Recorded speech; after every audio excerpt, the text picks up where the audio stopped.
Paz do Senhor, queridos, tudo bem? Amém. Vou pedir para os irmãos, então, para me ajudarem, se puderem chegar aqui à frente, aqui, né? A gente geralmente pede antes, né, para os irmãos, mas não. Em nome de Jesus, hoje precisamos que os irmãos sentem aqui na frente, senta aqui, senta para cá, me ajudem aqui.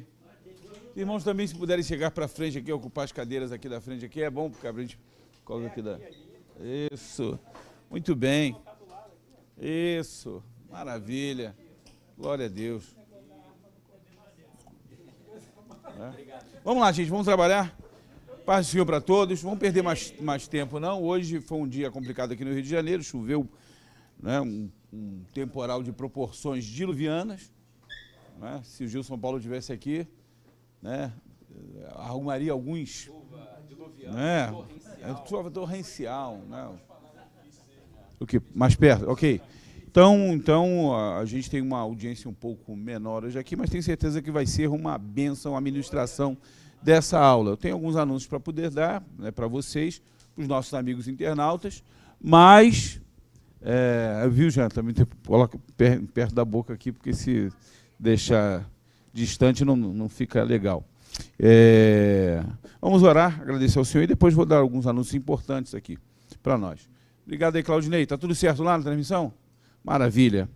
Pai amado, louvamos o Teu nome, pedimos a Deus a Tua bênção nessa noite pela ministração da Tua palavra aqui na Escola Bereana. Abençoa, Deus, o Teu servo que irá ministrar para nós, que a Tua palavra, Senhor, venha ao encontro dos nossos corações para nos trazer paz, para nos trazer tranquilidade, segurança, conhecimento, Senhor, para que possamos, ó Deus, andar, Senhor, neste mundo tão perverso, Senhor, segundo os ditames da Tua palavra. Muito obrigado, Deus, por esta noite, pela presença dos irmãos que estão aqui, por aqueles que estão nos assistindo pela internet, que Tu possas, ó Deus, abençoá-los, Senhor. É o que nós pedimos nesta noite, no nome de Jesus. Amém.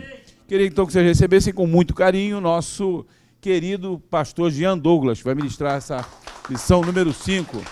Jean, fique à vontade.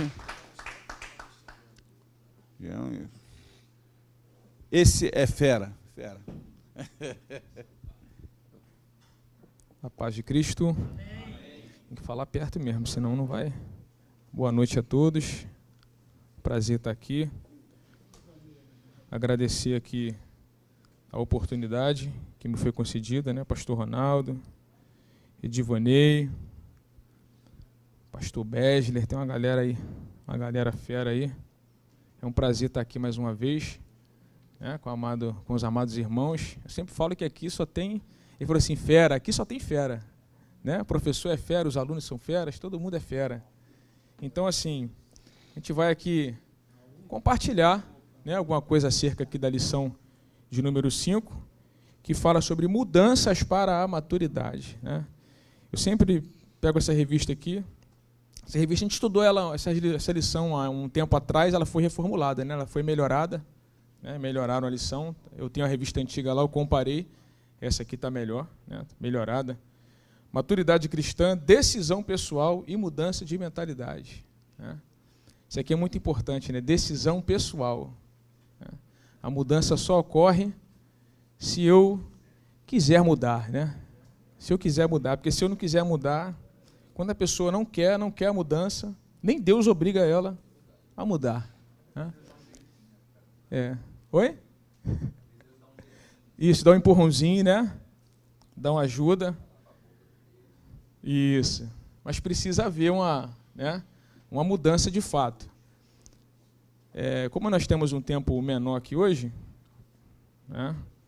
Nós temos uma reunião hoje aí dos homens vencedores, né? Dos leões aí, aquele negócio do AU ficou, né? AU, aquele negócio ficou. É para dar ênfase, né?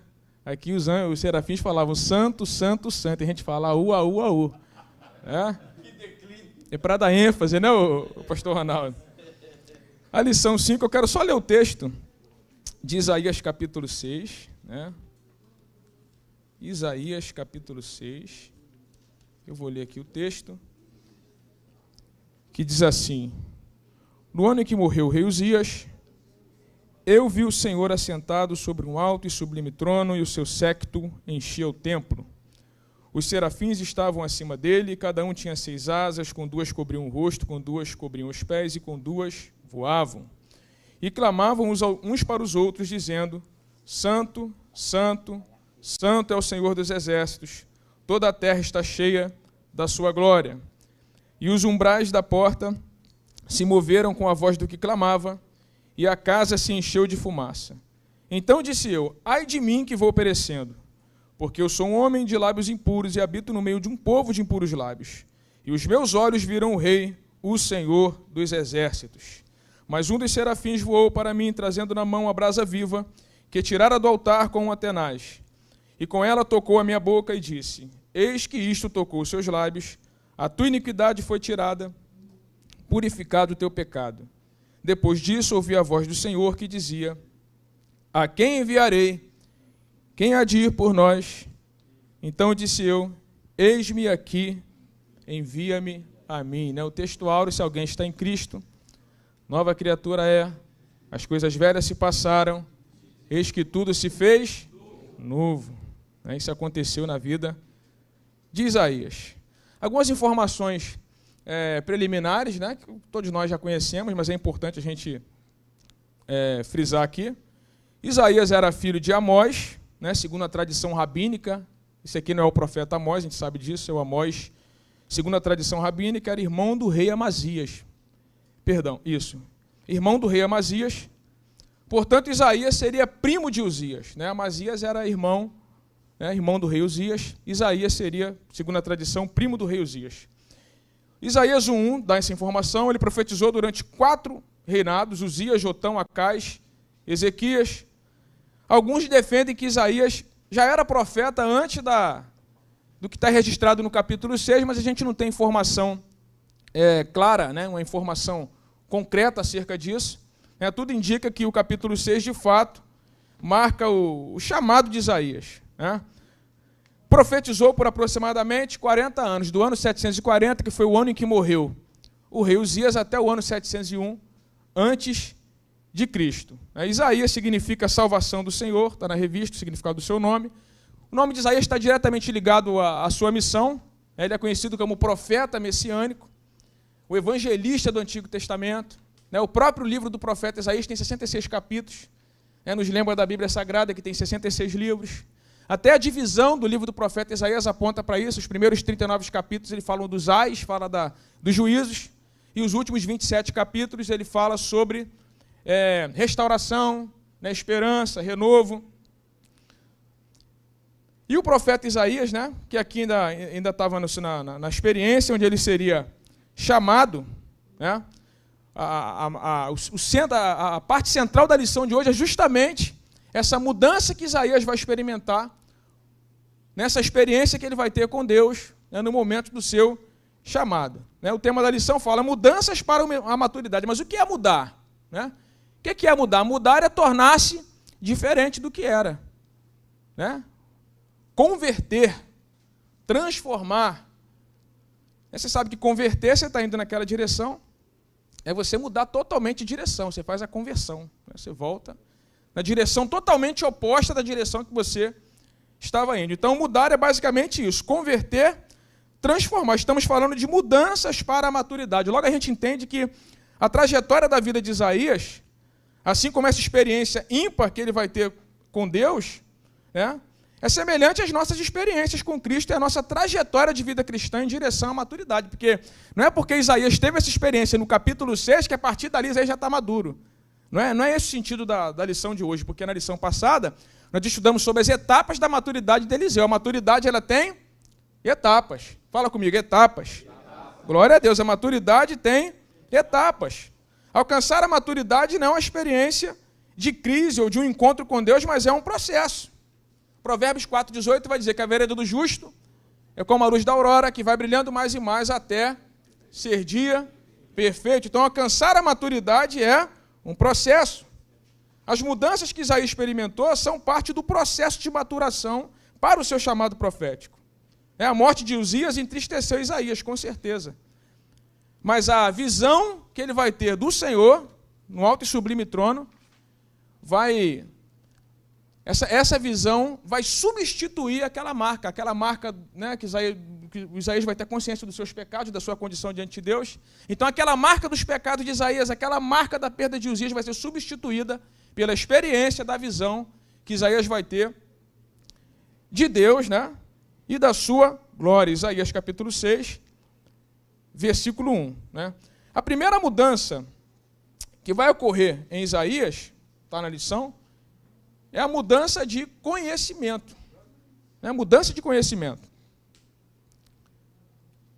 Em primeiro lugar, a mudança de conhecimento a respeito de Deus. Qual era o conceito que Isaías tinha a respeito de Deus? Né? Essa é a pergunta. Qual o conceito que Isaías tinha de Deus antes dessa experiência? Isaías tinha um conceito de Deus único? Com certeza. Um Deus invisível? Com certeza. O Deus do Antigo Testamento é um Deus sem imagem, é um Deus invisível. É um Deus que não tem rosto, um Deus sem imagem. Talvez, na concepção de Isaías, distante da sua criatura. Um Deus que não podia ser visto por homem algum. João 1,18 vai dizer que ninguém jamais viu a Deus.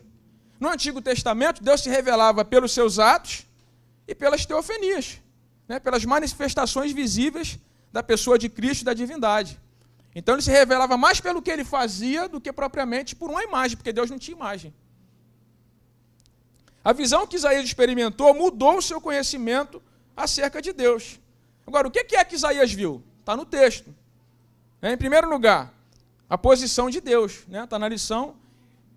Isaías vai ver a posição de Deus, a sua santidade, o seu poder ilimitado. Então, em primeiro lugar, Isaías viu a posição de Deus. O que Isaías viu? Está no texto. O texto diz que Isaías viu, eu vi ao Senhor. Ele viu o Senhor. O Senhor aqui é Adonai, né? Que é o nome que substitui o tetragrama sagrado do Yahvé, porque o judeu não pronunciava o nome de Deus. Então aqui aparece o Adonai. Adonai vem de Adon, que é dono, Senhor. Quando Isaías diz que ele viu o Senhor, Isaías está dizendo, é como se ele estivesse dizendo, eu vi o meu Senhor, como Isaías estivesse dizendo isso. É como se ele usasse essa expressão, eu estou vendo, eu vi o meu Senhor. Então já muda que Isaías na visão, ele já muda logo no início. Ele viu o Senhor, traz a ideia de meu Senhor. A gente lembra de Saulo no caminho de Damasco. Quando Jesus se apresenta a ele no caminho para Damasco, o que acontece? Quando ele tem aquele encontro com Jesus, ele já chama de Senhor. Né? O que o Senhor quer? Ele já pergunta. Falando na linguagem de hoje, né? Ele pergunta o que Deus quer, ele pergunta o que Jesus quer, o que o Senhor quer. Isaías, então, vê o Senhor, Adonai. Ele viu o Senhor assentado aonde? Sobre um alto e sublime trono. A NVI diz alto e exaltado. Né? Um trono alto e sublime. Traz à memória quem? É o Elion, o Altíssimo, Deus Altíssimo. Né? Salmo 91. O que habita no esconderijo do Altíssimo, a sombra do Onipotente descansará. O Altíssimo. É um trono alto e é um trono sublime, ou um trono exaltado. Sublime traz a ideia de transcendência. Então esse Deus que é Altíssimo é aquele Deus que lá em Atos 7,48, Estevão na sua visão, ele diz, o Altíssimo não habita em templos feitos por mãos humanas. Mas Isaías vai vê-lo onde? No templo. Tinha mais gente lá, tinha ou não tinha? Com certeza Isaías não estava sozinho, tinha mais gente. Mas quem teve a visão foi, a visão celestial foi dada a Isaías. Então esse sublime traz a ideia de transcendência. Porque o trono de Deus, como está no Salmo 103, no verso 19, o seu trono está onde? O trono de Deus está nos céus. O trono de Deus está nos céus. Então, ao mesmo tempo que Isaías vê o seu Senhor, Isaías também vê um trono alto e exaltado. Parece uma contradição, né? É o seu Senhor, mas é um trono alto e exaltado, porque Deus é assim mesmo, né? Deus está exaltado, né, nos céus, entronizado, mas ao mesmo tempo ele está perto de nós. Está próximo. Essa é a visão que Isaías tem. Ele viu a presença de Deus preencher o templo. A Bíblia vai dizer que as orlas do seu manto, né, na NVI, enchiam o templo. Então a presença de Deus encheu a casa. Né, a presença enche. É provável que Isaías estivesse no átrio do templo. Né, no átrio do templo. E quando as portas se abriram, Isaías teve a visão. A visão. A gente está falando aqui de mudança. Tiago capítulo 4, versículo 8 diz, chegai-vos a Deus, e ele se chegará a vós. Aí fala, limpai as vossas mãos. Não é isso? E vocês de ânimo dobre, purifiquem o vosso coração, Tiago diz. Então quer dizer, A mudança tem que haver em nós um desejo de mudar. Se Isaías estava na porta do templo, Isaías queria alguma coisa. Né? Quem quer alguma coisa, vai para onde pode encontrar. Isaías estava próximo. Estava na porta, estava no átrio. Predisposição, como diz o pastor Besley ali, para mudança. Né? Desejar a mudança. As portas se abriram diante dele e ele viu o próprio Cristo no lugar santíssimo. João 12, 37 a 41 vai dizer que a visão que Isaías teve foi a visão da glória de Cristo. Quem que Isaías viu lá? Jesus, sim ou não? Como diz o Russell Shedd aqui no final da lição, ele fala que foi uma epifania. A palavra epifania significa aparição. Né? Tito 2,11 diz que a graça se há manifestado. Ali também é epifania, a graça apareceu. O significado é aparecer. Então ele diz que a graça apareceu em Tito 2,11. E Russell Shedd diz que aqui também foi uma epifania, que Isaías viu uma aparição de Jesus. Uma pergunta que sempre surge muito quando você está ministrando aula. Quem a gente vai ver lá? Quem nós veremos? Vamos ver o Deus Pai? Vamos ver o Deus Filho? Quem a gente vai ver? E aí, quem nós vamos ver? Vamos ver Jesus. Certo? Vamos ver Jesus. Isso aí. Assim como ele é, nós o veremos. O pastor Ronaldo me antecipou, cara. Poxa. Me antecipou. Tá ligado, né? Eu vi ele ali assim e falei, não tá ligado não, mas ele tá ligado. Nós vamos ver Jesus. Em Colossenses 1,15, 2 Coríntios 4,4, Paulo diz que Jesus é a imagem do Deus invisível. Hebreus 1,3 fala que ele é a expressão exata de Deus.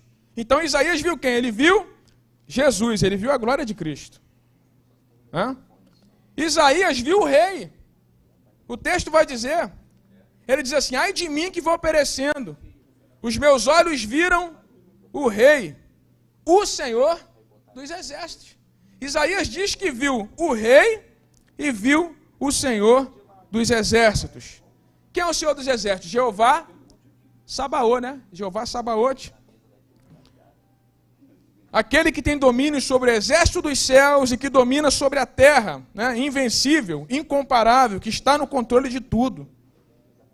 Ele está no controle de tudo. O mesmo que abriu mão da sua glória, morreu por nós, ressuscitou e tem todo o poder. Jesus. Em Mateus 28, 18, ele diz assim, todo o poder me é dado aonde? No céu e na terra. Então Isaías vê o rei e ele vê o Senhor dos exércitos. O que ele vê? Isaías vê a posição exaltada de Deus. E ele vê também a posição que Deus precisa ocupar na sua vida para que ele exerça o ministério profícuo. Pode falar.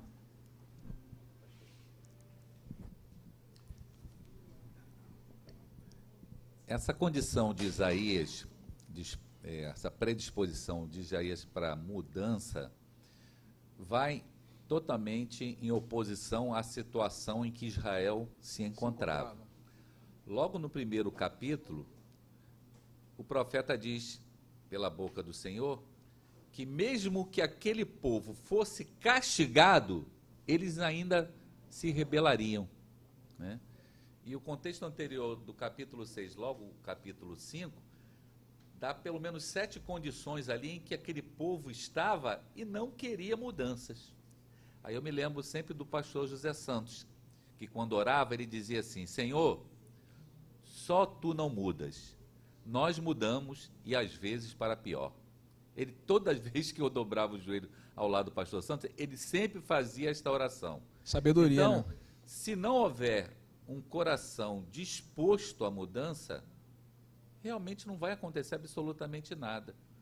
Eu creio que quando Isaías tem esse impacto da revelação do Deus Todo-Poderoso, é como se fosse Deus rachando toda aquela condição de acomodação que havia em Israel e talvez até mesmo nele. No próprio profeta. Tanto é que Deus, no final, no 6,8, ele diz, a quem enviarei e quem há de ir por nós? Como dizer assim, quem é que vai? Quem está disposto a mudar? Me antecipou, né? Fiquei também. curioso aqui o negócio das sete questões aí, né? Me antecipou aqui também, né? Porque às vezes a gente quer mudança, né? Nós às vezes queremos ver mudança, mas a mudança começa em nós, né? Começa em nós. Isaías era alguém que estava predisposto a mudança. É bem contemporâneo, Isaías, para o nosso tempo. Muito. É bem contemporâneo, porque ele é tão contemporâneo para o nosso tempo, Isaías, se nós lermos aqui no capítulo 5, aí, viu, Ronaldo, que você está falando a curiosidade das 7 condições em que o povo havia, só rapidamente aqui, para não te interromper, pelo menos são 7 condições em que o povo estava e por isso não estavam prontos à mudança. Primeiro, ganância. Segundo, ocupações frívolas. Terceiro, deram as costas ao Senhor totalmente. Desafiavam a Deus. Isso tudo no capítulo 5, você pode ler, você vai ver. Onde fala da vinha, né? Versículo 20, inversão de valores. Tudo que nós estamos vivendo hoje. Versículo 21, arrogância. 23, injustiça. Quer dizer, ganância, ocupações frívolas, insubordinação, dando as costas para o Senhor, desafiavam a Deus, inversão de valores, arrogância e injustiça imperando. Então, olhando para aqui, contextualizando para o nosso tempo bem aqui, se o Brasil não tomar uma posição de mudança, a coisa vai complicar. E tem aquela questão que muita gente olha para um texto como esse, até gente que conhece a Bíblia, que lê a Bíblia. Não, Deus está no controle de tudo, né? Pode acontecer o que acontecer, que Deus está no controle. Você vê que não é verdade. Tanto é que Isaías, né? Tanto é que Deus vai pegar Isaías, vai fazer uma mudança em Isaías para que Isaías possa profetizar para a nação. Quer dizer, não tem essa de Deus estar no controle, a gente pode fazer, né, fazer qualquer escolha que não vai influenciar em nada. Influencia sim. Por isso que Deus, né, vai operar a mudança na vida de Isaías para que Isaías seja esse profeta que a nação precisava, ainda que ela fosse resistir, como o pastor Berger colocou aqui. Ainda que a nação fosse resistir, Isaías tinha que profetizar. Ele ia profetizar, como nós fazemos, né? Vocês não vão se rebelar. E também não é só o toque, nem a visão, né? E também não é só o toque do Senhor, nem a visão, né? Porque o Senhor primeiro mostra para ele, depois toca nele, aí depois o Senhor pergunta, quem eu vou enviar? Porque não é o simples fato de Deus tocar em mim e me mostrar algo. Eu também tenho que ter a atitude de querer fazer. É o próximo tópico, né? A mudança de comportamento, né, e a mudança de vontade, justamente isso. Isaías mudou o seu conhecimento? Perdão, pulei muito aqui. Isso.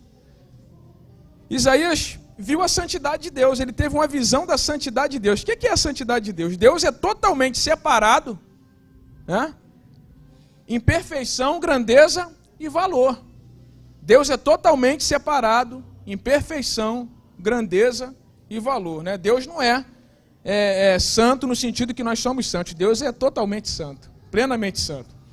Então Isaías ele vai ver os seres ardentes, os serafins, e aí existem algumas interpretações para as asas. Alguns entendem que a postura desses seres apontam para o respeito que possuem a santidade de Deus, por isso cobriam o rosto, né? A reverência, cobriam os pés, e as asas apontam para a liberdade, né, de adorar a Deus, servir a Deus e obedecer às suas ordens, né? A gente percebe que existem algumas formas de você aplicar essa parte dos serafins, mas sem sombra de dúvida aponta para a reverência que eles tinham por Deus e para a santidade de Deus, né? A declaração dos serafins, santo, santo, santo é o Senhor dos exércitos, né? Aqui alguns veem a alusão à Trindade, e vem também aqui na verdade é uma ênfase à santidade de Deus, né? Está enfatizando que Deus é santo, no sentido de totalmente separado. Deus é amor, sim ou não? Deus é amor, mas a Bíblia não fala que Deus é amor, amor, amor, não tem nenhum texto falando. Deus é luz, a Bíblia diz que ele é luz, mas a Bíblia também não fala, não repete isso, não dá uma ênfase, não tem. Parece até música, né, Divanei? Isso, mas agora, santidade, aparece esse registro aqui, que Deus é santo, santo, santo, toda a terra está cheia da sua glória. É uma ênfase na santidade de Deus.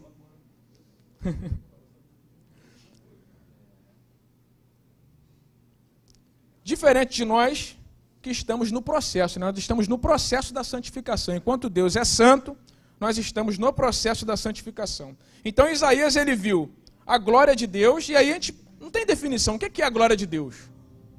É difícil você definir, porque não tem definição, né? Você pode apresentar alguns conceitos, mas não vai explicar com perfeição, né, com plenitude, o que é a glória de Deus. Né? Eu pesquisei aqui, encontrei uma explicação, né, que a glória de Deus diz respeito à sua infinita grandeza, beleza e perfeição. Né?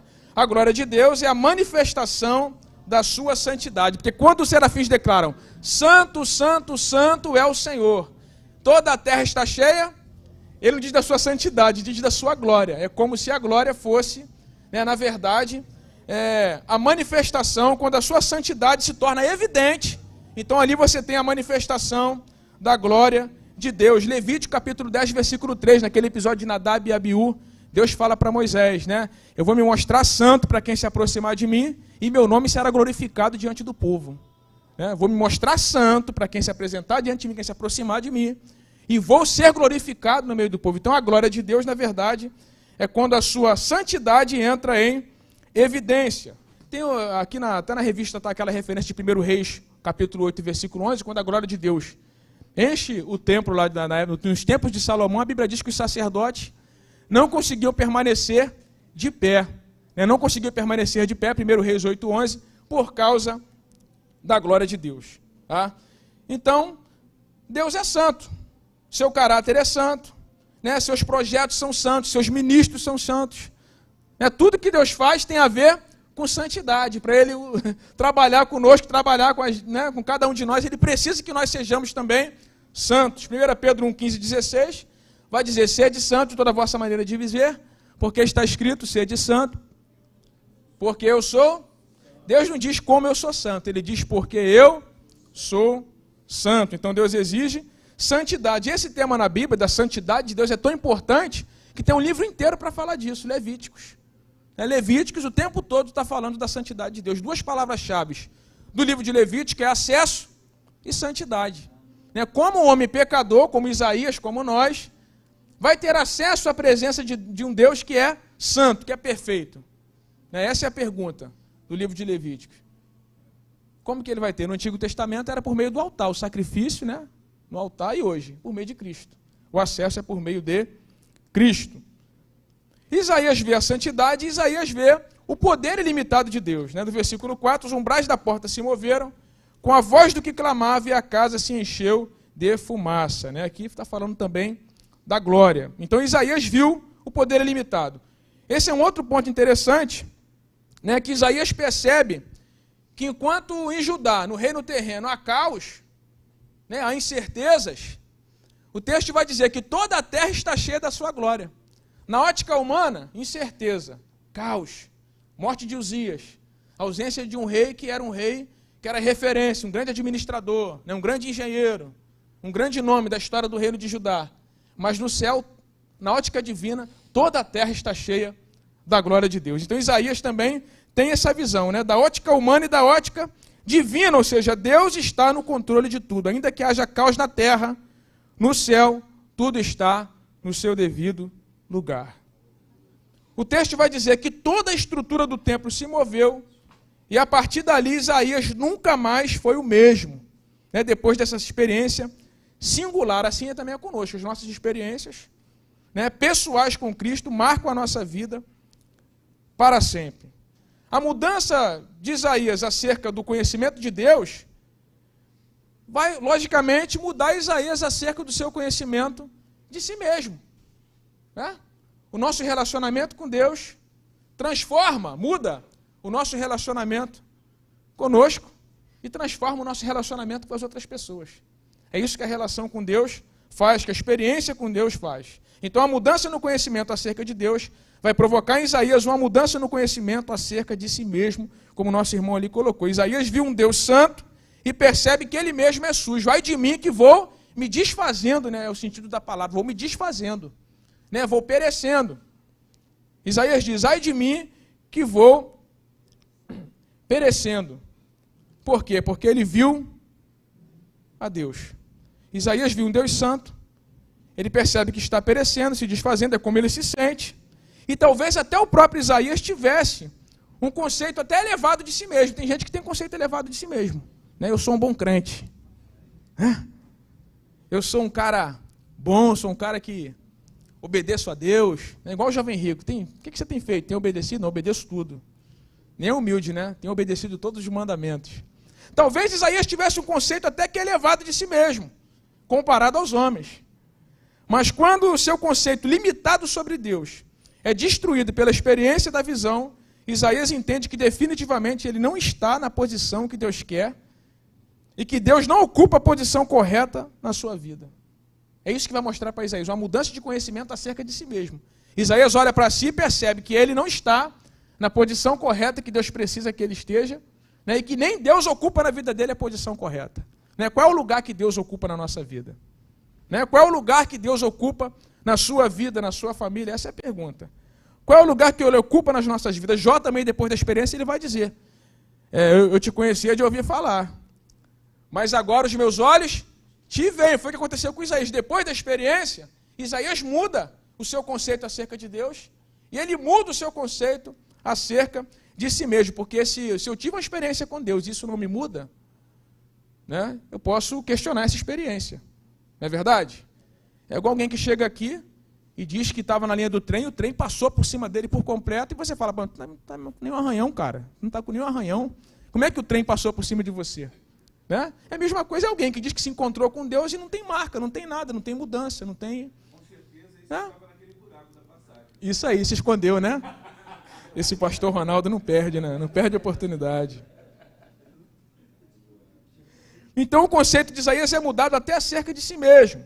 Outros homens na Bíblia tiveram experiências semelhantes. A gente tem Jeremias, tem Ezequiel, né? Tem Pedro no Novo Testamento, a gente tem o Saulo que nós falamos aqui, né? Apóstolo Paulo. A percepção de Isaías ela é transformada com relação a Deus, a si mesmo e às pessoas à sua volta. Ele olha para si mesmo e depois ele olha para a sua volta. Estou perecendo, estou no meio de um povo de lábios sujos, é o que Isaías está dizendo. Né? Eu tenho os lábios sujos, estou no meio de um povo de lábios sujos também. Então ele olha para Deus, olha para si mesmo e ele olha à sua volta. Sem dúvida, tanto a nação quanto Isaías viviam dias de incertezas com a morte de Uzias. Mas para que Deus agisse, a mudança ocorreria primeiro no profeta, como nós falamos aqui. Deus primeiro nos muda, para depois mudar o nosso cenário. Deus nunca vai mudar o nosso cenário sem antes nos transformar. Para Ele transformar qualquer coisa no nosso cenário, primeiro Ele tem que mudar a nós. Não adianta mudar o cenário e você continuar o mesmo. Não tem como.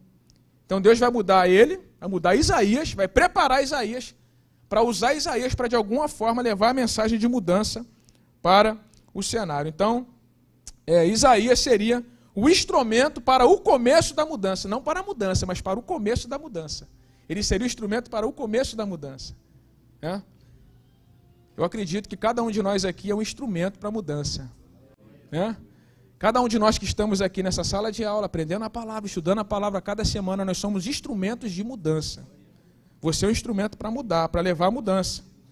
Então a mudança de conhecimento de Isaías é o que vai proporcionar a sua mudança de comportamento. Isaías vai olhar para dentro de si mesmo.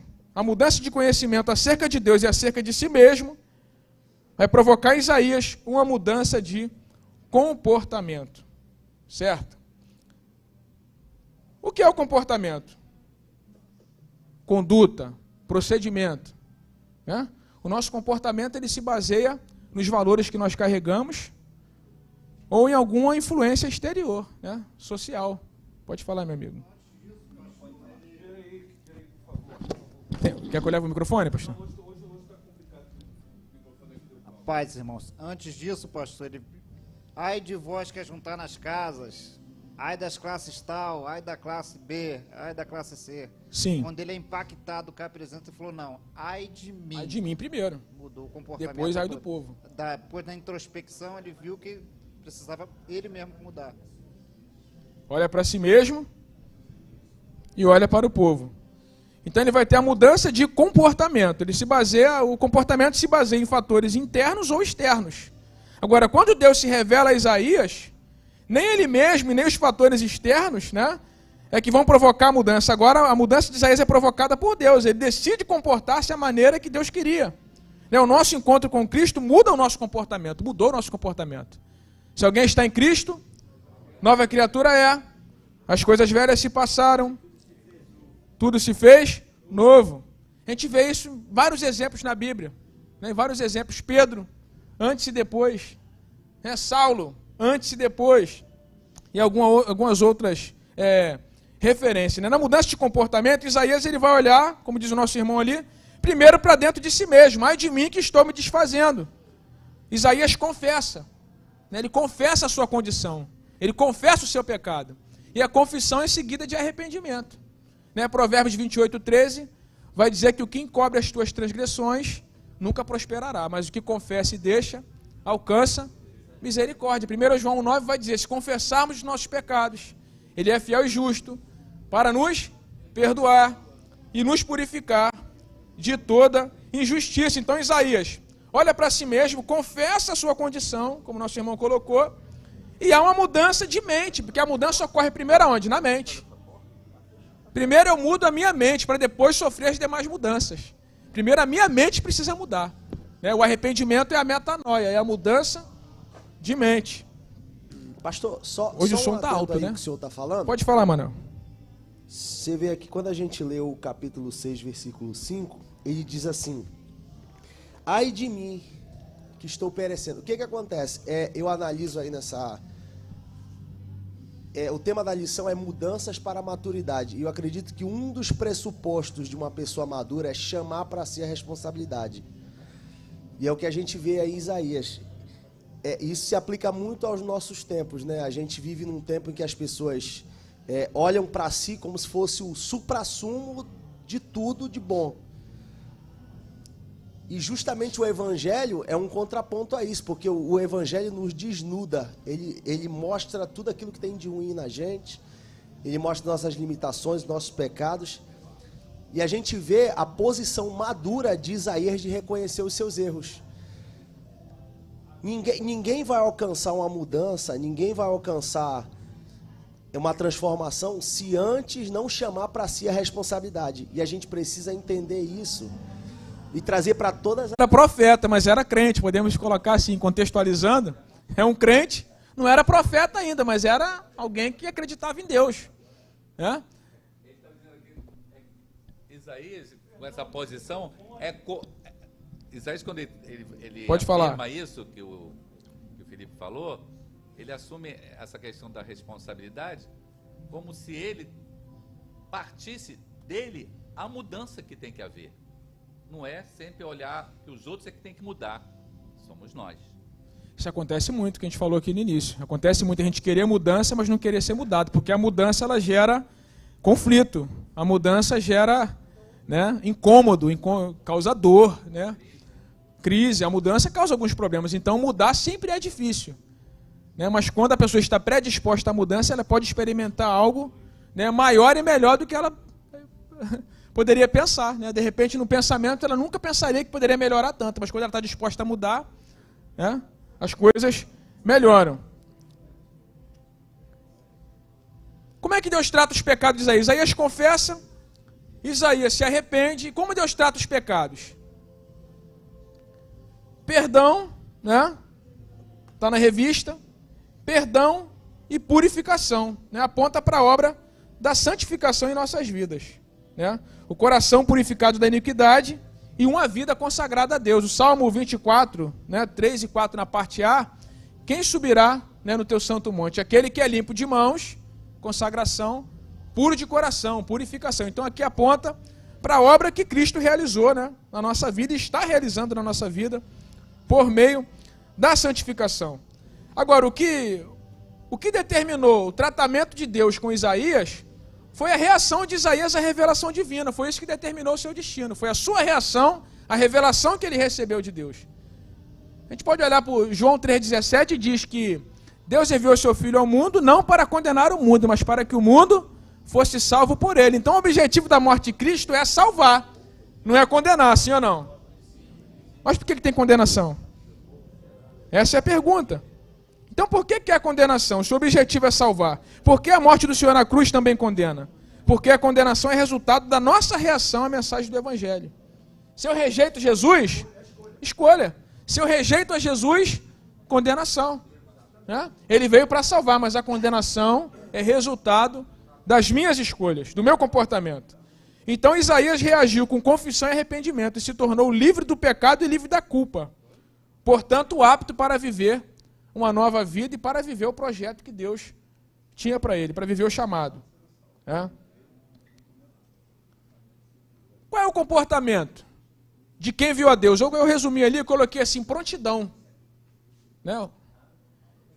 O comportamento de quem viu a Deus é querer obedecer.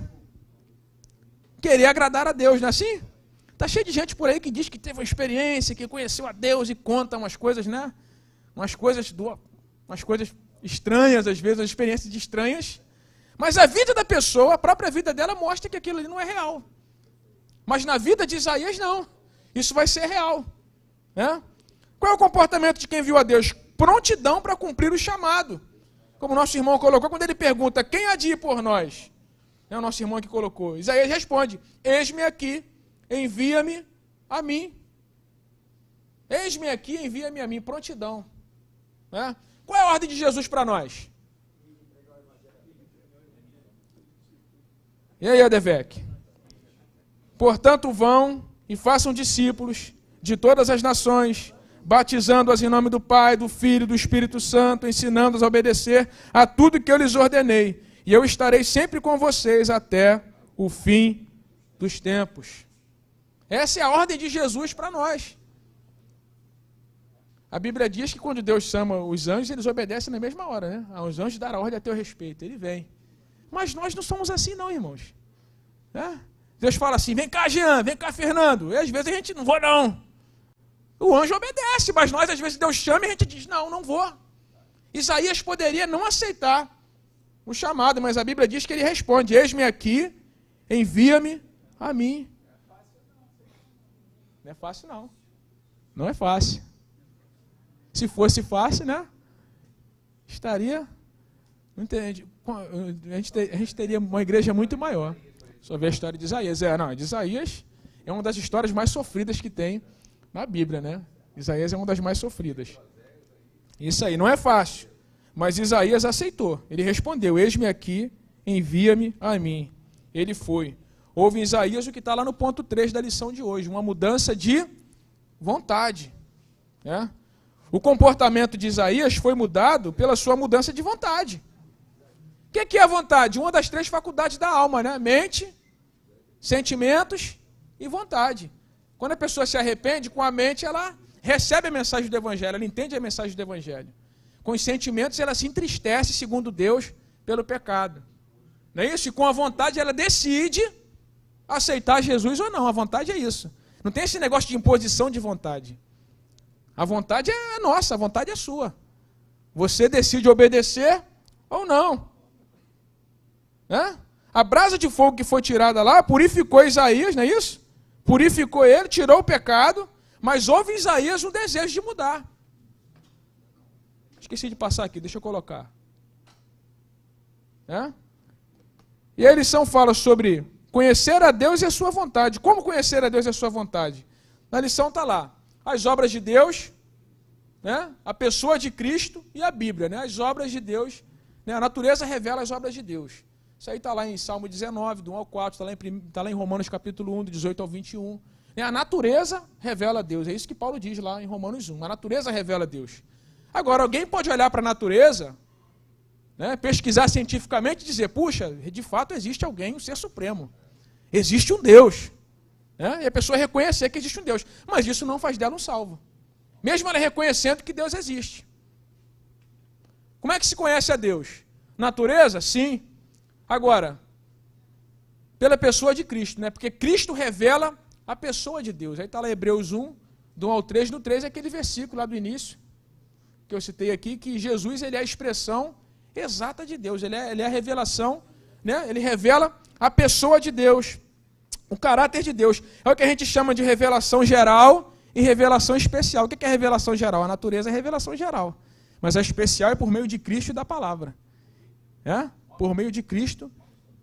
Isso aí. Quem me vê a mim, vê o Pai. Ele responde. Então a revelação geral, revelação especial e também revelação pessoal. Revelação pessoal. Isaías teve uma revelação pessoal de Deus. Deus tem um propósito para cada um de nós que está aqui. Na Bereana, essa noite.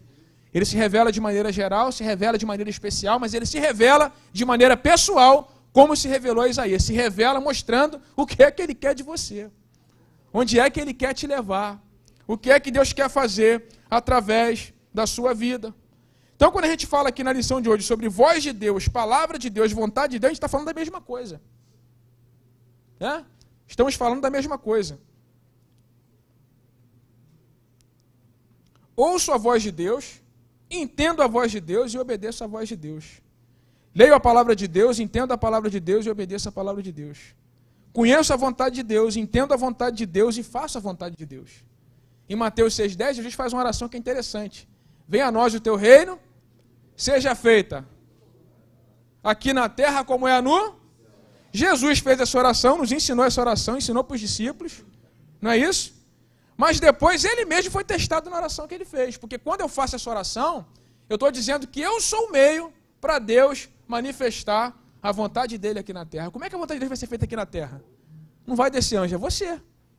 A vontade de Deus vai ser feita aqui através de mim e de você. Então a oração de Jesus, essa oração que ele ensina e que ele ora, na verdade depois lá no Getsemane ele vai ser testado nessa oração. Ih, rapaz, tirei aqui. Me ajuda aqui, Divani.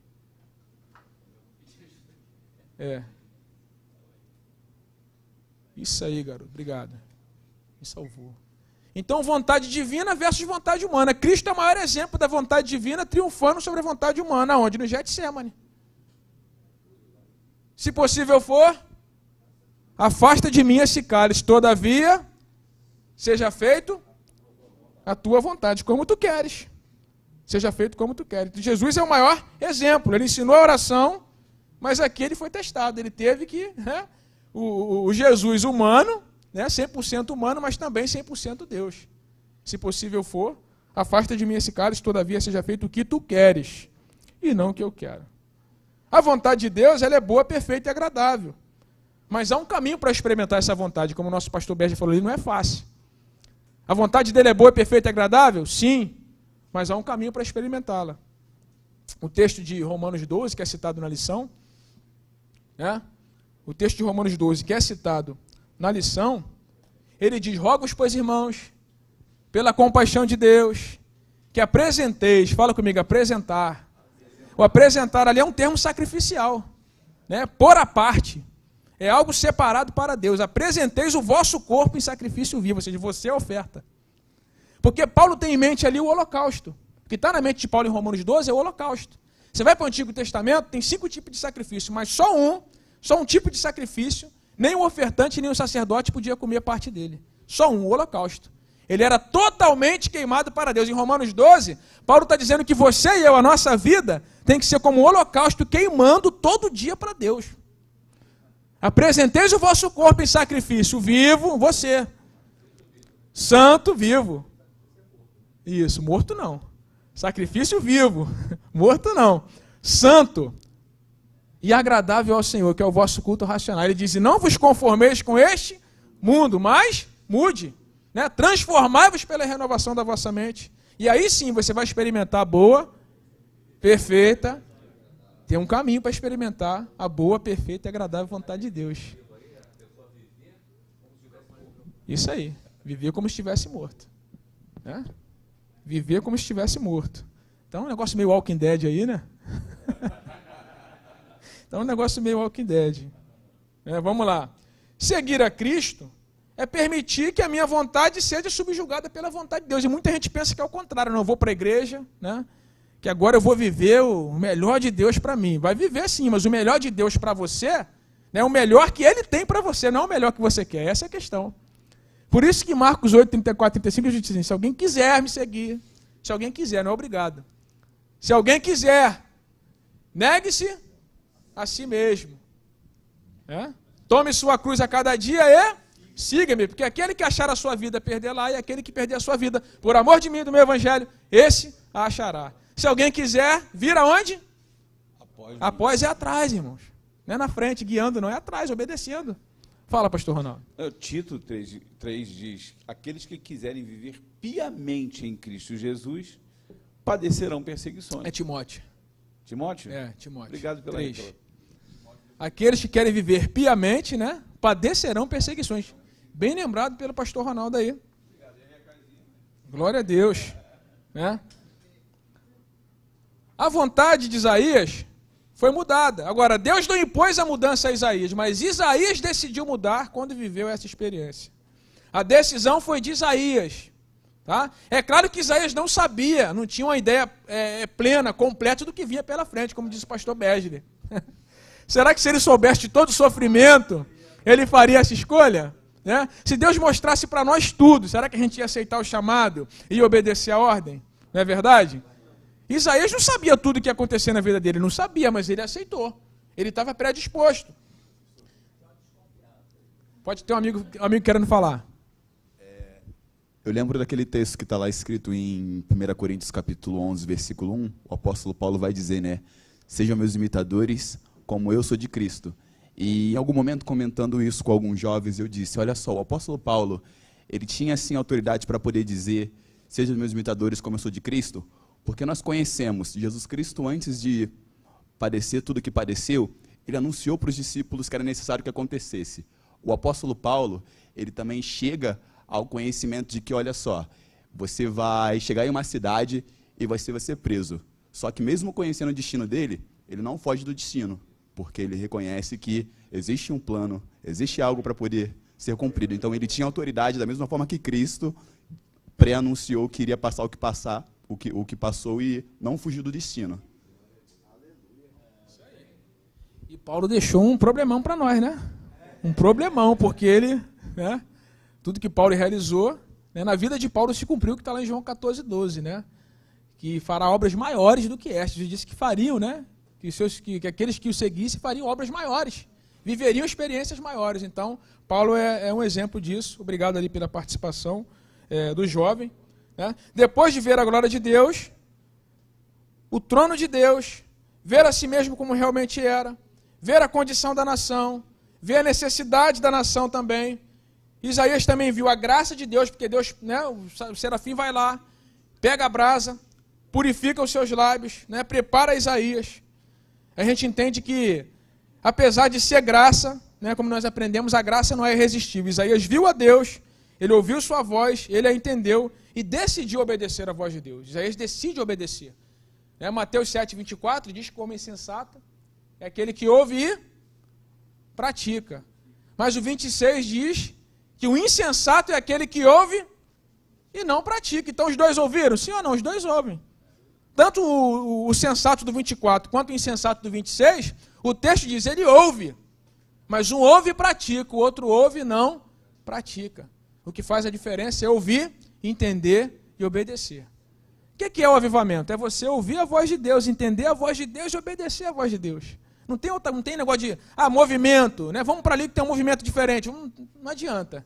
Se você não ouviu a voz de Deus, se você não entende o que Deus está falando e não obedece, não vai ter avivamento. Então Isaías experimenta isso, porque ele ouve, entende e obedece. É um resumo, ele ouve, entende e obedece. Uma boa mensagem, é verdade. Está todo mundo fazendo esboço ali, né? A escolha é nossa, ouvir, entender e escolher obedecer ou não. Talvez você está aqui, já é professor, né? Já dá aula, ensina, e Deus está falando com você. Que a escolha é sua. Obedecer ou não, seguir em frente ou não. A marca da perda de Uzias na vida de Isaías, né, foi substituída pela marca da experiência pessoal com Deus. Aconteceu o que nós lemos aqui no textuário, né? Se alguém está em Cristo, nova criatura é, as coisas velhas se passaram, tudo se fez novo. Isso é interessante porque o velho homem, ele se prende no passado, ele trava o seu presente e não tem perspectiva de futuro. Mas o novo homem não, ele aprende com o passado, ele trabalha no presente e ele tem esperança do futuro. Essa é a diferença do velho homem para o novo homem. Se alguém está em Cristo, Nova criatura é. As coisas velhas se passaram, tudo se fez novo. Você é um novo homem? Se você é um novo homem, se você é um novo ser, uma nova criatura, então você aprende com o passado, trabalha no presente e tem esperança acerca Vou anotar, fazer o esboço. do futuro. Mas, falando o pastor Ronaldo aqui, a gente anota, faz o esboço, vai pregar. Quando acaba a pregação, a pessoa fala assim, parabéns, professor, foi maravilhosa a sua aula. Porque nossa pregação tem sempre um... E é isso aí. E é uma dificuldade assim, né? Tem pessoa que tem dificuldade de transitar nas duas áreas, né? Tem dificuldade. Pô, o pastor Ronaldo foi lá e pregou muito. Pregou muito, o pastor Ronaldo pregou muito lá na filial um dia desse aí que ele teve lá. Pastor, só uma Pode falar. aí falando da obediência. A grande crise do ser humano, ele não se contentou a ser imagem e semelhança de Deus. O ser humano quer tomar o lugar de Deus. Lá no relato do Éden, quando a gente vê... É o Alexandre Moraes que está falando? Então, o que acontece? Muitas vezes, a gente, com a nossa natureza caída, a gente tem essa dificuldade tremenda de dar o controle para Deus. Por quê? Lá na queda, o homem quis tomar o lugar de Deus. E essa é a grande crise do ser humano.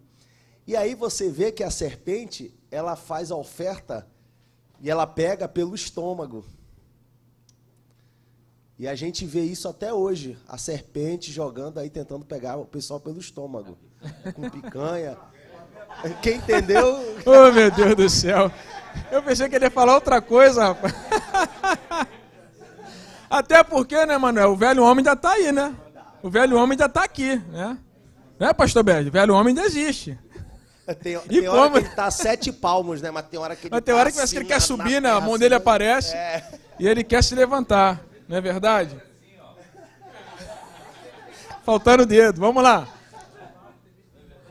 Vamos lá, gente. Tudo se fez... Vou finalizar. Tudo se fez novo. Um novo pensar, porque nós temos a mente de Cristo. Um novo sentir, porque sentimos como Cristo sente. Está ali as referências para quem gosta de anotar. Um novo agir, porque devemos andar como Ele andou. Uma nova vontade, porque nós andamos no Espírito. Uma nova visão, porque andamos por fé e não por vista. Uma nova vida, porque agora nós temos à nossa disposição uma vida abundante. Viver em novidade de vida. Um novo princípio. Qual é o princípio? Amar como Ele amou. Se eu amo como Ele amou, eu me posiciono. Eu evangelizo. Eu faço a diferença. Onde eu estiver, eu faço a diferença. Eu coloco em prática. O encontro que eu tive com a gente faz igual Pedro, né? Lá em Atos 4. Pedro antes negou Jesus, mas lá depois que passa o Pentecoste, Pedro apanha, Pedro vai preso. Lá em Atos 4, 19 e 20, eles falam para ele, a gente vai te soltar você e João, mas não pregue no nome desse Jesus, não. Ele fala, não podemos deixar de falar daquilo que temos visto e ouvido. Então, se você viu e ouviu, você não pode deixar de falar, você não pode deixar de se posicionar, você não pode deixar de manifestar o amor de Cristo, né, na sua vida, em nome de Jesus. Que Deus abençoe os irmãos, né? Obrigado pela oportunidade. É isso. Obrigado pela oportunidade. Não, quem fala menos, erra menos. Não é verdade? Muito obrigado. Deus abençoe vocês. Pastor Ronaldo, obrigado. Obrigado pela correção do Timóteo ali, que eu sempre falei, para mim na cabeça era tiro. Ou tem algum... Não, pelo amor de Deus, não tem problema nenhum com isso, não. Não. Deve ter alguma coisa parecida com o que ficou na minha cabeça com esse... Ou é a graça de Deus a de se manifestar, trazendo salvação? Deve ser, aí é título, né? Não sei. Queridos, a paz do Senhor, vamos lá, só quero dar uns avisos que são importantes aqui. O outro conseguiu baixar também? Aqui. Como vocês sabem, quarta-feira que vem a nossa jornada de educação. A partir das 8 e um pouquinho, você pode chegar, vai ter um cafezinho para você, um cafezinho, um biscoito. É um dia inteiro. Na verdade é o seguinte, nós vamos até 4 horas da tarde, mais ou menos. Não chega um dia inteiro porque a última reunião é com dirigentes de escola bíblica dominical. Então vai ser feito aqui dentro, vai ser feito no privado, porque a gente vai comunicar algumas coisas e acertar com esse público específico, mas até mais ou menos às 4 horas da tarde nós vamos ter essas palestras que são interessantíssimas. O pastor Elisete Malafaia vai começar às 9 horas com EBD para toda a família, seguido pela professora Renata Santana, que vai falar sobre nossos filhos e alunos, peixes ou ovelhas. É uma palestra, já tinha dito isso aqui, lúdica, criativa, inteligente, interessante. Vale a pena participar. Eu não vou nem falar do professor Túlio, que ele teve aqui, encantou a todos com essa palestra, falando como seria a EBD.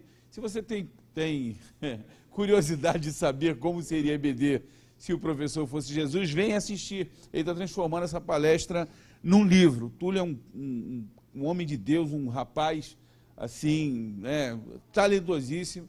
É, assim, a referência que a gente tem hoje, assim, de homens de Deus que vão surgindo no cenário é gente como o Jean, gente mais jovem, que tem, né, um jeito diferente, cativante de ensinar. Túlio é dessa estirpe. A Adriana, tem gente velha também, né? Vou falar já, né? Gente mais experiente também. Tem a Adriana, que é a nossa amiga, uma professora fantástica também, super antenada com as novas tecnologias e tal. E vou dar um tempo agora para poder, né? O bastião da moralidade. O homem acima das nuvens. O mito, a lenda. O meu professor de escola bíblica dominical, o meu professor e meu mentor, meu inspirador, o marido da Sheila, um homem acima de qualquer suspeita, o homem que foi chamado junto a Abraão, quando Abraão foi chamado junto.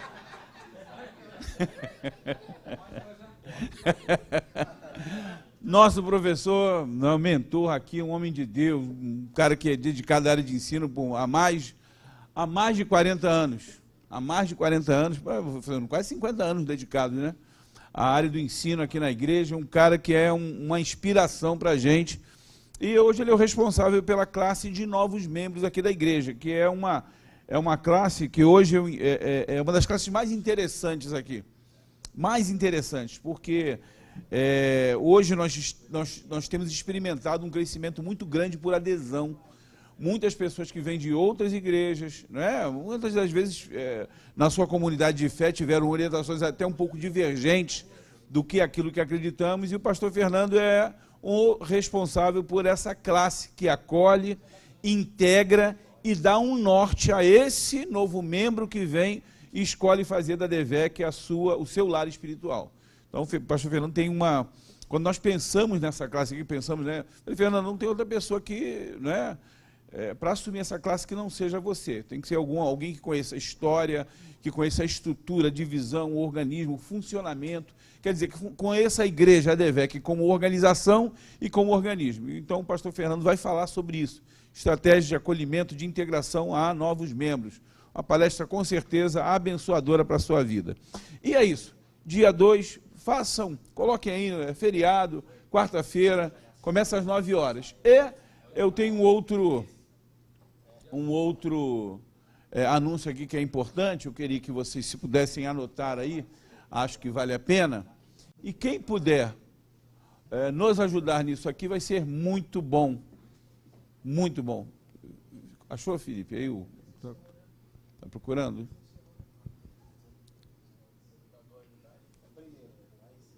Aqui, ó. É isso aqui, ó. Essa menina aqui é a Milena. A Milena é uma menina de 8 anos aqui da nossa igreja, e a Milena, ela tem autismo em um grau muito elevado. E a Milena tem tido crises frequentes, porque questões de governo, esse remédio aqui que era cedido a ela para conter essas crises, quando ela tem crises, é algo desesperador. Ela se morde, ela bate, ela não tem controle sobre o corpo. É um docinho de garota quando não tem crise, mas quando está nesse momento é um negócio preocupante. Esse remédio custa R$600. E o problema da Milena é que esse remédio só pode ser ministrado para pessoas acima de 10 anos. A Milena tem 8. Nós estamos com uma ação judicial, questão judicial, o nosso vereador aqui entrou na Secretaria de Saúde com né, uma ação para poder liberar esse remédio, porque ela toma 3 caixas por mês. E só de remédio, então, são R$1.800. Isso demora. Em termos judiciais, isso demora. Então, a gente precisa, de alguma maneira, de ajudar essa menina. Ela já abriu ali a vaquinha virtual, é aquele número. Se você quiser colaborar com qualquer quantia, porque a ideia da vaquinha é isso, quanto mais gente tiver, cada um se disponibilizar com algum valor, na verdade, na vaquinha, o mínimo é R$25. É bem interessante falar isso aqui. É mínimo R$25, mas você pode colaborar, ajude, porque é alguém que precisa. Se a gente abrir aqui na igreja para falar de gente que precisa de contribuição, de coisa, vai, um monte de gente, na verdade, vai, não, cada um tem a sua dificuldade, mas esse aqui é um caso extremo, tá bom? Então, estou apelando ao coração de vocês, os nossos amigos internautas, está ali o número da vaquinha, ali é um e-mail, né? 3243-294, @vaquinha.com.br, vou repetir, 3243-294, @vaquinha.com.br. Acima de R$25, qualquer quantia, acima de 25.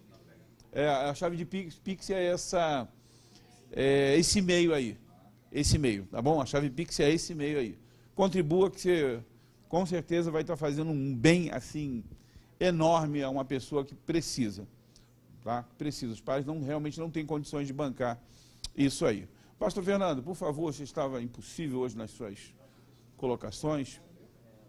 Estava participando aqui, empolgado com a aula do pastor. Faça aqui uma oração para a gente. Maravilha. Glória a Deus. Quem foi abençoado com a ministração do dia aqui hoje?